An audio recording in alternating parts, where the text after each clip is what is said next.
Good morning, everyone. Today we will start next topic.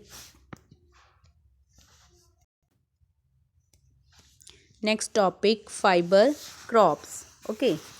Cotton and jute are vegetable fibers that are used to make textiles. Cotton और jute जो है बेटा वो vegetable fibres crops हैं जो कि textiles कपड़ा बनाने या फैब्रिक बनाने के लिए यूज़ की जाती हैं. Cotton is a fibre crop which is one of the most important commercial crop. Cotton एक फाइबर क्रॉप है और जो कि कमर्शियल क्रॉप में से सबसे इम्पॉर्टेंट क्रॉप है. कमर्शियल मतलब जो बिजनेस पर्पस सेलिंग के लिए यूज़ की जाती हैं. Cotton is the main raw material for the cotton textile industry. Cotton textile industry मतलब जहाँ पर टेक्सटाइल कपड़ा बनता है. ओके वहाँ उन इंडस्ट्रीज़ के लिए एक रॉ मटेरियल है cotton. The quality of raw cotton depends on the length of the fibre. जो रॉ कॉटन है उसकी क्वालिटी डिपेंड करती है फाइबर की लेंथ पर, इट्स शाइनिंग सरफेस और इसके अलावा उसकी शाइनिंग पर, सॉफ्टनेस पर, उसकी फिटनेस पर, कलर पर, स्ट्रेंथ पर, क्लियरनेस पर. Okay it is usually grown as an annual crop. आमतौर पर ये जो क्रॉप है ये एनुअली ग्रो की जाती है. अ कॉटन प्लांट नीड्स. एक कॉटन प्लांट्स को किस किस चीज़ की नीड्स होती है? हाई टेम्परेचर की जो कि 20 डिग्री सेल्सियस से 30 डिग्री सेल्सियस के बीच होता है. और इसके अलावा abundant sunshine during the time of ripening of cotton balls.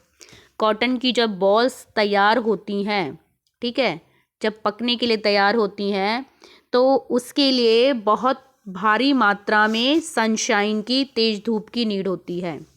Moderate rainfall. अब इसके लिए कॉटन की क्रॉप के लिए 60 सेंटीमीटर से 100 सेंटीमीटर के नियर अबाउट रेनफॉल की नीड होती है. इसके अलावा ब्लैक सॉइल में ये बहुत अच्छे से ग्रो कर पाती है. ओके अब वो एरिया प्रोडक्शन जहाँ पर कॉटन की प्रोडक्शन होती है वो एरिया कौन कौन से हैं कंट्रीज़ में? India, Pakistan, Mexico. ये लीडिंग कंट्रीज़ हैं जो कि कॉटन प्रोड्यूस करती हैं. ठीक है, कॉटन प्रोड्यूस करने वाली लीडिंग कंट्रीज़ हैं. Cotton is mostly grown on small farms, hence not too many machines are used. Cotton जो है स्मॉल फार्म्स में यूज़ की जाती है. क्यों? क्योंकि यहाँ पर इसके लिए किसी मशीनरी की नीड नहीं होती. उसके बाद आता है next jute. Jute is another important fibre crop. Cotton के अलावा जूट एक अनदर फाइबर क्रॉप है. It is use to make gunny sacks, carpets, mats, bags etcetera. मतलब इसे जूट से बोरे जो होते हैं, कारपेट होते हैं, मैट होते हैं, बैग्स होते हैं, ये सभी चीज़ें बनाई जाती हैं. जूट इज़ यूजुअली सॉन इन मार्च और अप्रैल. देखिए ज़्यादातर जो जूट है उसे मार्च और अप्रैल में बोया जाता है और इसकी जो हार्वेस्टिंग है मतलब इसकी जो कटिंग है इस फसल की जूट की वो अगस्त और सितंबर के मंथ में की जाती है. और इसके लिए अबंडेंट लेबर का मतलब प्रचुर मात्रा में, भारी मात्रा में लेबर की, वर्कर्स की नीड होती है इसको कट करने के लिए. Required in jute production. Okay jute की प्रोडक्शन में बहुत भारी मात्रा में लेबर की नीड होती है. It is grown in densely populated tropical regions. इसीलिए हैंस इट मतलब इसीलिए जूट की जो कल्टीवेशन है वो ट्रॉपिकल रीजन्स में जहाँ पर पॉपुलेटेड एरिया है मतलब जहाँ हैवी पॉपुलेशन है उस एरिया में इसे ग्रो किया जाता है. जूट की प्लांट के लिए किस किस चीज़ की नीड्स होती है? हाई टेम्परेचर, कितना? 25 डिग्री सेल्सियस से अबव, ऊपर. एनुअली रेनफॉल 150 सेंटीमीटर के ऊपर और इससे नियर अबाउट. ऑलिवियल फर्टाइल सॉइल की इसमें नीड होती है जो कि डेल्टाज, रिवर डेल्टाज या फ्लड प्लेन एरिया होते हैं, यहाँ पर ऑलिवियल सॉइल पाई जाती है और इन एरिया में जूट की कल्टीवेशन बहुत अच्छे से की जा सकती है. Cheap and readily available labour. इसके लिए सस्ते और शीघ्रता से जल्दी से मिलने वाले लेबरर्स की नीड होती है. ओके एरिया प्रोडक्शन कौन से एरिया है इसके?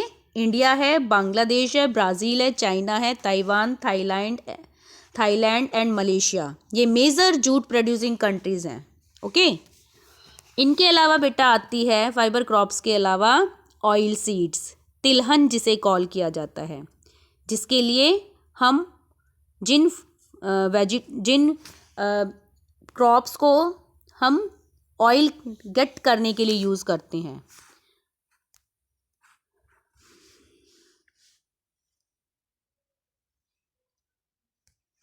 Oil seeds, seeds of mustard, groundnut, sunflower. Okay, सरसों हो गई, मूंगफली हो गई, सनफ्लावर सूरजमुखी का हो गया, ये सभी मेनली ग्रो की जाती हैं ऑयल के लिए, और इन सभी चीज़ों से क्या गेट किया जाता है? ऑयल। हेंस कॉलेक्टिवली, इसीलिए इन्हें ऑयल सीड्स, कॉलेक्टिवली इन सभी क्रॉप्स को ऑयल सीड्स क्रॉप कॉल किया जाता है।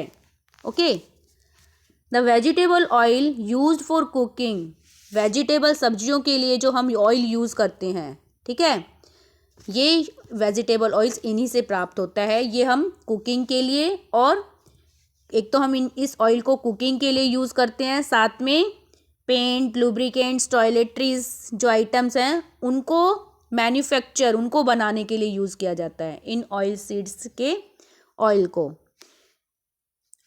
आर मेड दीज क्रॉप्स, इन सभी क्रॉप से ये सभी चीज़ें बनाने में हेल्प मिलती है।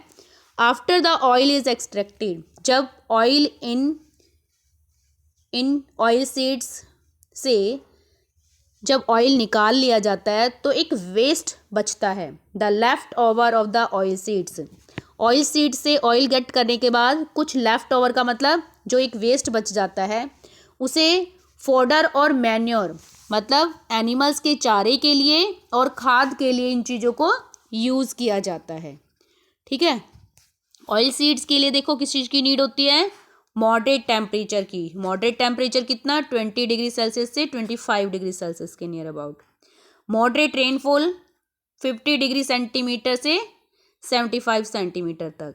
और सॉइल कैसी चाहिए? Loamy soil.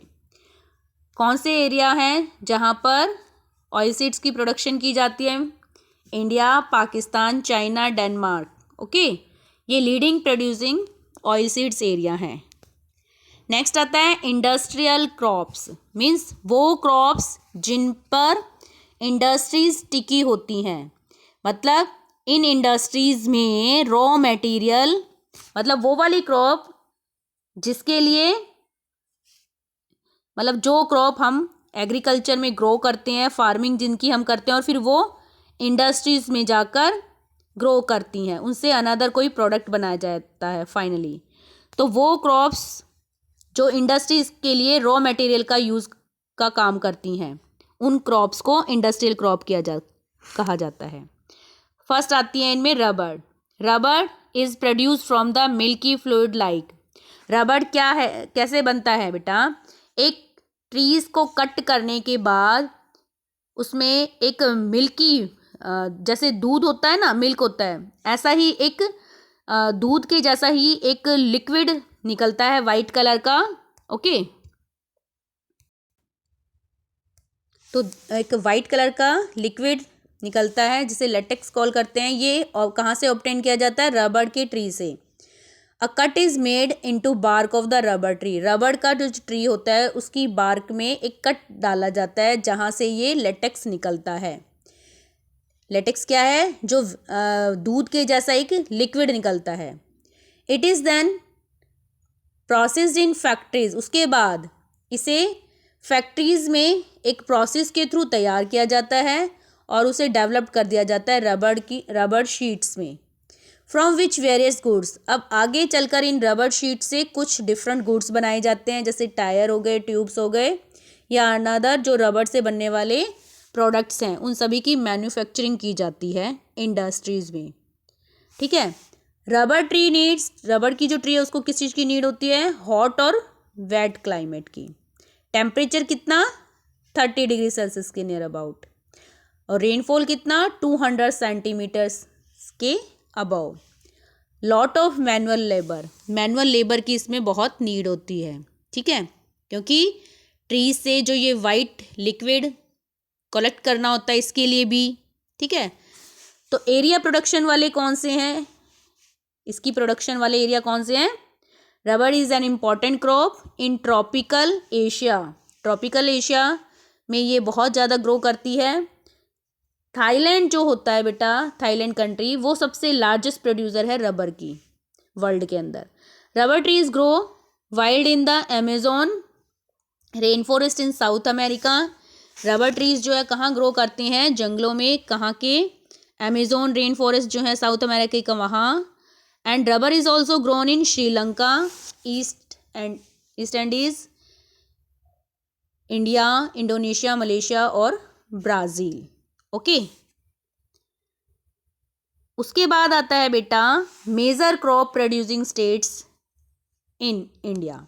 ये क्रॉप्स के नेम है और ये वो स्टेट्स हैं जहाँ पर ग्रो की जाती है ज़्यादातर इन क्रॉप्स की। देखिए,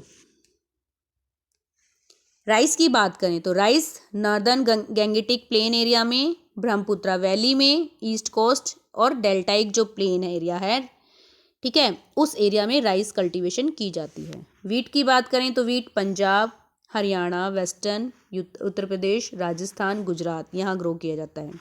मेज़ की बात करें तो जिसे हम कॉर्न कॉल करते हैं, पंजाब, हिमाचल प्रदेश, जम्मू कश्मीर, उत्तर प्रदेश, बिहार, राजस्थान, मध्य प्रदेश, कर्नाटका और आंध्र प्रदेश में ग्रो की जाती है। टी की बात करें तो टी असम एंड दार्जिलिंग जो कि वेस्ट बंगाल की तरफ पड़ते हैं। देखिए बेटा, असम के अंदर और दार्जिलिंग रीजन, ठीक है, in West Bengal and the Nilgiri hills and जो वेस्टर्न घाट का पार्ट है वहाँ पर टी ग्रो की जाती है। उसके बाद आता है coffee, the eastern and western Ghat. Coffee कहाँ ग्रो की जाती है? Eastern western Ghat and Nilgiri hill और केरला का कुछ पार्ट, कर्नाटका में और तमिलनाडु में, यहाँ कॉफ़ी ग्रो की जाती है। कॉटन की बात करें तो cotton north west Deccan plateau में, महाराष्ट्र में, गुजरात में, मध्य प्रदेश में, तमिलनाडु में और आंध्र प्रदेश में ग्रो की जाती है। नेक्स्ट आता है jute. Jute fertile Ganga Brahmaputra delta region है वहाँ पर, बिहार, उड़ीसा, त्रिपुरा और मेघालय में। रबर की बात करें तो केरला, कर्नाटका और तमिलनाडु में ग्रो की जाती है। पल्सेस मध्य प्रदेश, उत्तर प्रदेश और राजस्थान में। शुगर केन की बात करें तो उत्तर प्रदेश, महाराष्ट्र और कर्नाटका में ग्रो की जाती हैं। अब उसके बाद आता है बेटा next topic, agricultural development. To meet the demands of the increasing population, बढ़ती पॉपुलेशन की डिमांड को पूरा करने के लिए most of the countries in the world are making sincere efforts to increase crop production. तो मोस्ट ऑफ मतलब अधिकतर कंट्रीज जो हैं वर्ल्ड के अंदर वो बढ़ती पॉपुलेशन की डिमांड को पूरा करने के लिए अपने एक अच्छे सिंसियरली एफर्ट्स कर रही है ताकि प्रोडक्शन जो है क्रॉप्स की उसको बढ़ाया जा सके। अब एग्रीकल्चर डेवलपमेंट जो है कैसे उसको अचीव किया जा सकता है?